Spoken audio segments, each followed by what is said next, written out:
ये रक्तपात शांति और अहिंसा की नीति पर चलने वाले उन्हीं गांधी जी के कारण हुआ जिन्होंने अपने प्रत्येक भाषण और लेख में क्रांतिकारियों की निंदा की। जब गांधी जी के प्रचंड विरोध के बावजूद भी मार्च 1931 के वार्षिक अधिवेशन में कांग्रेस ने भगत सिंह के साहस की प्रशंसा में प्रस्ताव पारित किया, तब गांधी जी अपनी इस पराजय को नहीं भूले। और कुछ महीने भीतर जब मुंबई के गवर्नर पर गोली चली, तो गांधी जी ने उसका कारण भगत सिंह की प्रशंसा में पारित इस प्रस्ताव को ही बताया। सुभाष चंद्र बोस ने गांधी जी के इस कथन का विरोध किया। परिणाम स्वरूप गांधी जी सुभाष बोस को भी अपना शत्रु समझने लगे। Our struggle is no doubt a non-violent struggle, but even a non-violent struggle demands an army, an organization, and a missionary. और उनका कांग्रेस अध्यक्ष चुने जाने पर गांधी जी ने कहा कि सुभाष की जीत गांधी की हार है। जब तक उन्हें कांग्रेस अध्यक्ष की गद्दी से नहीं उतारा गया, तब तक उनका क्रोध शांत नहीं हुआ। जो लोग कहते हैं कि मात्र गांधी जी के परिश्रम से हमें आजादी मिली, वो एक झूठा इतिहास लिखना चाहते हैं। जब तक देशभक्त क्रांतिकारियों के बलिदान को अंधेरे में रखा जाएगा, तब तक हमारी आने वाली पीढ़ियां इतिहास के सवेरे से वंचित रहेगी। Order order. 1947 की सर्दियों में हिंदू मुस्लिम एकता के लिए गांधी जी ने जो आमरण अनशन रखा था, उसे तोड़ने के लिए जो पहली शर्त उन्होंने रखी थी, वो ये थी कि दिल्ली की मस्जिदों में शरण लिए हुए हिंदू और सिख शरणार्थियों को मस्जिदों से बाहर निकाला जाए और मस्जिदें मुसलमानों को सौंप दी जाए। सरकार गांधी के अनशन के सामने घुटने टेकने पर मजबूर हुई और जिस दिन गांधी जी ने अनशन तोड़ा, उस दिन वर्षा भी हो रही थी। उस असाधारण सर्दी में अच्छे घरों में रहने वाले लोग भी कांप रहे थे, परंतु उन निराश्रितों के ठिठुरते हुए कुटुंब के कुटुंब मस्जिदों से बलपूर्वक बाहर निकाले गए। जिस दिन यह घटना घटी, संयोगवश मैं दिल्ली में ही था। मैंने अपनी आंखों से गांधी जी की जिद को पूरा होते हुए देखा। कड़ाके की सर्दी और वर्षा में कपकपाते हुए वो लोग बिरला हाउस पहुंचे।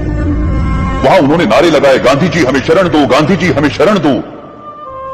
परंतु उस भव्य भवन में रह रहे गांधी जी तक उन निराश्रितों की पुकार नहीं पहुंची।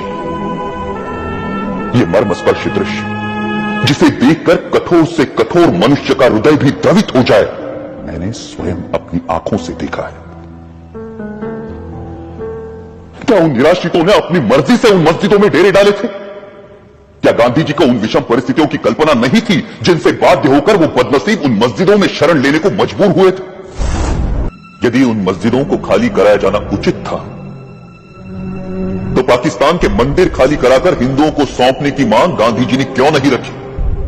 यदि वो ऐसा करते, तभी यह सिद्ध होता कि गांधी जी निष्पक्षता से हिंदू मुस्लिम एकता के इच्छुक थे।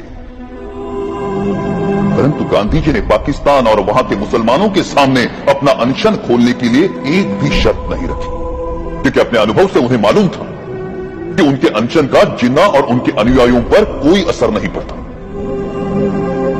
गांधी जी ने अपने अनशन से भारत सरकार द्वारा पाकिस्तान सरकार को 55 करोड़ रुपए ना देने के निर्णय को भी पलटवाया, जबकि उन्हें भली भांति पता था कि इस रकम का प्रयोग पाकिस्तान भारत के विरुद्ध चल रहे युद्ध में अपनी विजय के लिए करेगा। वो अनेकों बार जिन्ना से मिलने गए और सदा उन्हें जिन्ना भाई अथवा कायदे आजम कहकर संबोधित किया, लेकिन एक भी ऐसा अवसर नहीं आया जब जिन्ना ने उनसे सहयोग की इच्छा प्रकट की हो। गांधी जी की जिस आध्यात्मिक शक्ति और अहिंसा की महिमा का सब जय जयकार करते हैं, वो जिन्ना की दृढ़ता के सामने नपुंसक सिद्ध हुई। जब गांधी जी को यह दिखाई दे चुका था कि वो अपनी आध्यात्मिक शक्ति से जिन्ना को प्रभावित नहीं कर सकते, तो उन्हें अपनी नीति का पुनर्मूल्यांकन करते हुए किसी दूसरे नेता को जिन्ना और मुस्लिम लीग से निपटने का कार्य सौंप देना चाहिए था। परंतु व्यक्तिगत महत्वाकांक्षा राष्ट्रहित पर इतनी भारी पड़ी कि राष्ट्र के दो टुकड़े हो गए। हमारे त्यागी और दूरदर्शी नेताओं ने संपूर्ण भारत की स्वाधीनता के लिए स्वतंत्रता संग्राम में भाग लिया था, परंतु देश के विभाजन से वो संयुक्त राष्ट्रीय प्रयास विफल हो गए। जिन देशभक्त क्रांतिकारियों ने हंसते हंसते फांसी के फंदों को गले से लगाया था, आजीवन कारावास अथवा देश से निर्वासित होने की यातनाएं भोगी थी, क्या उन्होंने इसी विभाजित देश के लिए अपने जीवन दांव पर लगाए थे? 14 अगस्त 1947 को छलपूर्वक भारत के विभाजन को स्वीकार कर लिया गया और पंजाब, बंगाल और सीमा प्रांत के हिंदुओं के भविष्य की किसी ने कोई चिंता नहीं की। करोड़ों हिंदुओं को मुसलमानों की दया पर छोड़कर गांधी जी कहते रहे कि हिंदुओं को पाकिस्तान छोड़कर भारत पलायन नहीं करना चाहिए। प्रतिदिन हजारों हिंदू पुरुषों का संहार और हजारों हिंदू स्त्रियों की अवमानना होती रही, परंतु उनकी सुरक्षा के लिए भारत सरकार द्वारा पाकिस्तान सरकार पर किसी प्रकार का कोई दबाव नहीं डाला गया। यदि समाचार पत्र पाकिस्तान में हिंदुओं पर हो रहे अत्याचार के संबंध में कुछ लिख देते हैं, तो उसका अर्थ यह लिया जाता है कि समाचार पत्र हिंदू और मुसलमानों में मतभेद फैलाने का काम कर रहे हैं।